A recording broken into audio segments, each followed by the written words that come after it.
ឯកឧត្តមបណ្ឌិតទូចសុខៈណែនាំពាក្យរងក្រសួងមហាផ្ទៃបញ្ជាក់ពីមូលហេតុនៃការបន្ថយទរណរស័ក្តិពីឧត្តមសេនីយ៍តូឲ្យមកនៅត្រឹមថ្នាក់ពលបាលត្រីដល់លោកគង់វុធីក្នុងក្របខ័ណ្ឌមន្ត្រីនគរបាលជាតិកម្ពុជាឯកឧត្តមបណ្ឌិតទូចសុខៈណែនាំពាក្យរងនៃក្រសួងមហាផ្ទៃកម្ពុជាបានបញ្ជាក់ប្រាប់បណ្ដាញព័ត៌មាននៅយប់ថ្ងៃទី7 ខែមេសាឆ្នាំ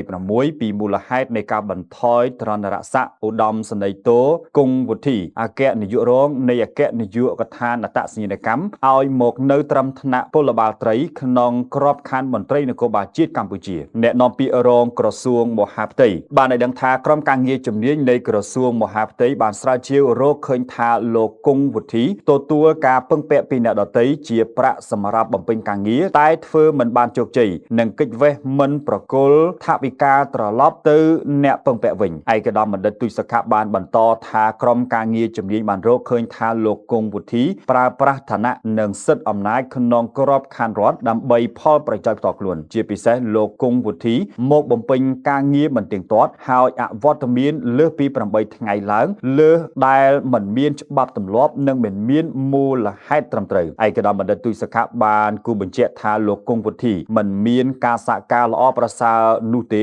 ជាមួយក្រុមប្រឹក្សាវិន័យនៃអគ្គនាយកដ្ឋានអត្តសញ្ញាណកម្មក្រសួងមហាផ្ទៃពលគឺការកោះហៅលើកទី2និងលើកទី3លោកគង់វុធីមិនចូលខ្លួនព្រមទាំងគ្មានមូលហេតុត្រឹមត្រូវនិងសមស្របដែលអាចទទួលយកបានឯកឧត្តមបណ្ឌិតទូចសុខៈបានឲ្យដឹងទៀតថាកន្លងមកអគ្គនាយកដ្ឋានអត្តសញ្ញាណកម្មធ្លាប់ផ្អាកការងារលោកគង់វុធីជាបណ្ដោះអាសន្នមុននឹងឈានទៅដល់នីតិវិធីរហូតទរណរស័ក្តិពីឧត្តមសេនីយ៍តូឲ្យមកនៅត្រឹមថ្នាក់ពលបាលត្រីបន្ថែមពីនេះក្រុមការងារជំនាញនឹងរៀបចំនីតិវិធីជាបន្តទៀតលើលោកគង់វុធីដើម្បីបើកផ្លូវឲ្យតុលាការអនុវត្តតាមច្បាប់ជាធរមានសូមជម្រាបថាសម្ដេចតេជោហ៊ុនសែនប្រមុខរដ្ឋស្ដីទីតាមរយៈព្រះរាជក្រឹត្យចុះថ្ងៃទី1 ខែមេសា 2026បានបន្ថយទរណរស័ក្តិលោកគង់វុធីអត្តលេខ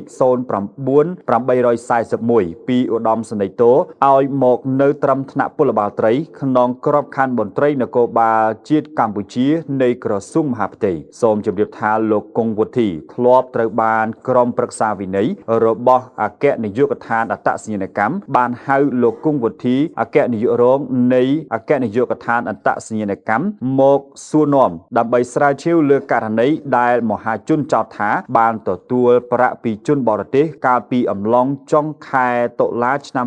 2025នៅក្នុងសំណុំរឿងនេះលោកគង់វុធីត្រូវបានចោទប្រកាន់ថាបានទទួលប្រាក់ចំនួន$2 លានរត់ការឲ្យជនបរទេសតែមិនបានសម្រេចហើយក៏មិនព្រមប្រគល់ប្រាក់ជូនទៅជនរងគ្រោះវិញចាប់តាំងពីថ្ងៃកោះហៅលោកគង់វុធីទៅសួរនាំនោះក្រុមប្រឹក្សាវិន័យរបស់អគ្គនាយកដ្ឋានអត្តសញ្ញាណកម្មក៏មិនបានបង្ហាញលទ្ធផលស្រាវជ្រាវជាសាធារណៈដែរយ៉ាងណាយោងទៅតាមព្រះរាជក្រឹត្យបន្ថយទរណរស័ក្តិមន្ត្រីកាយពីររូបនេះទំនងសាធារណជនអាចសន្និដ្ឋានការពិតបាន